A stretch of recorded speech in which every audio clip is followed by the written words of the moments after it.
in the Second Boer War.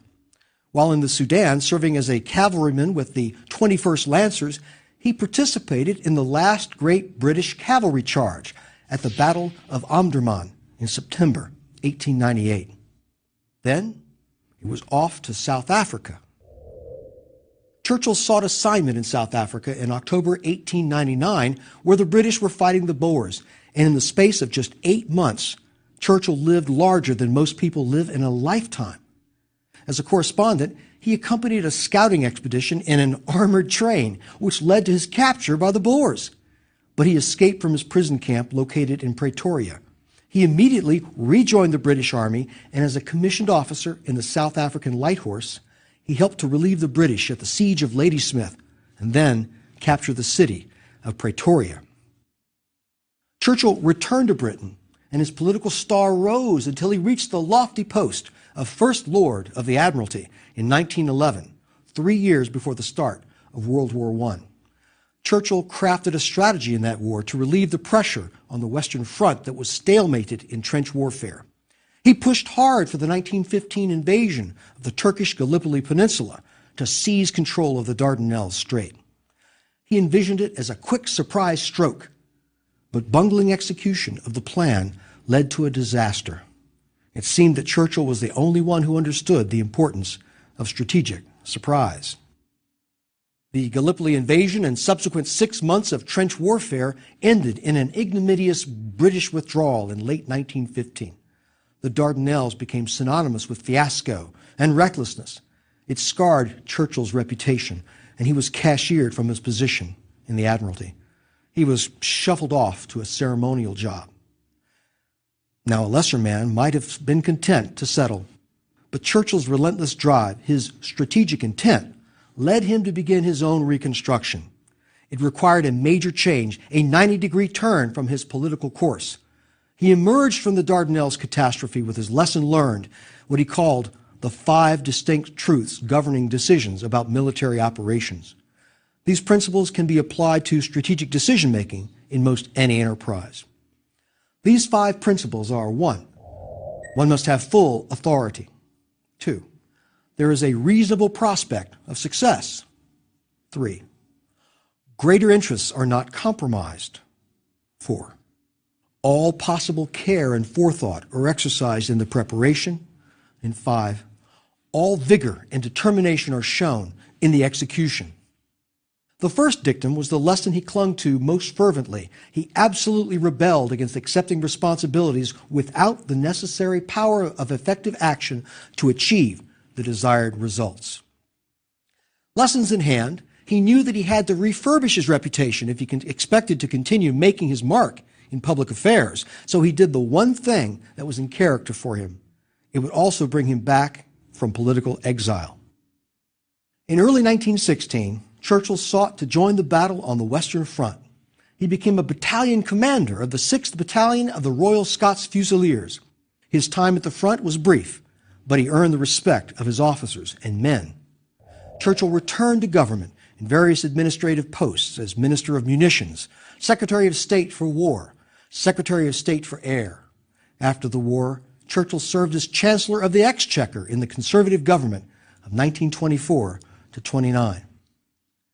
And then, with that uncanny knack for being on the scene of great events, he traveled to the United States on a speaking tour at a critical time in history. He took his one and only trip to Wall Street to visit the New York Stock Exchange. He was in the gallery on the morning of Thursday, October 24th, 1929, when the New York stock market went into free fall. He had come to see how his American investments were faring. Not very well, it seems. Through the 1930s, Winston thought, and he wrote, and he engaged at the periphery of politics so as to prepare for an eventual comeback, until on May 10th, 1940, he became Prime Minister, even as France teetered on the brink of defeat and the Battle of Britain was soon to commence.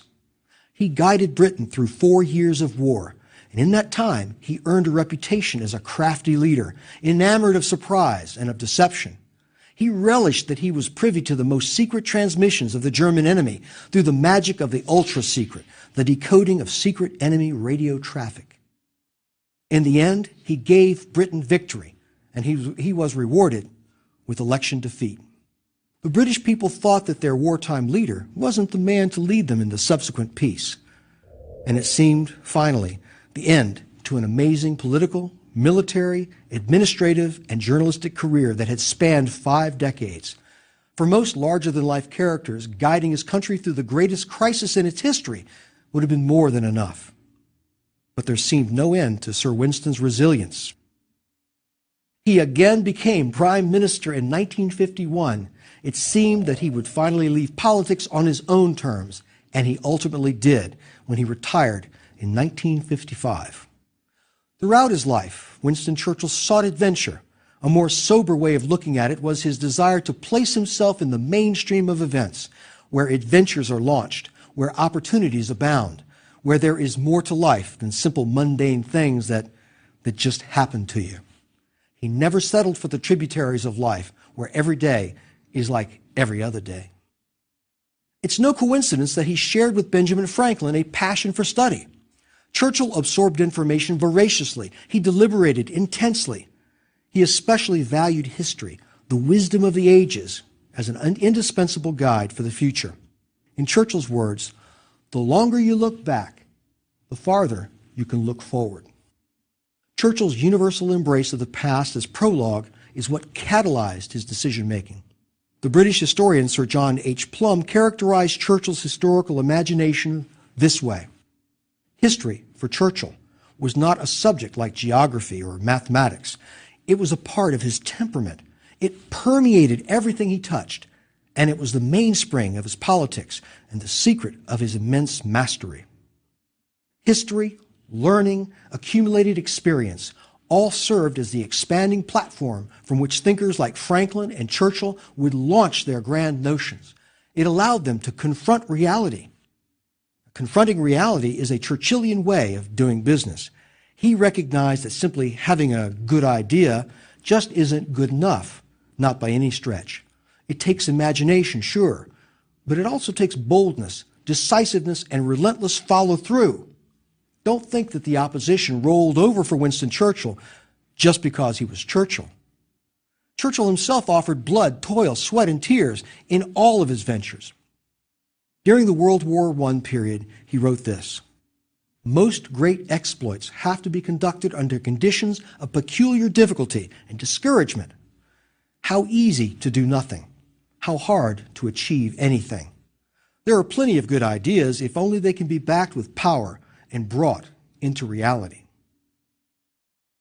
These were extraordinary people who lived during interesting times. These were men who chose to be great by their thinking, their actions.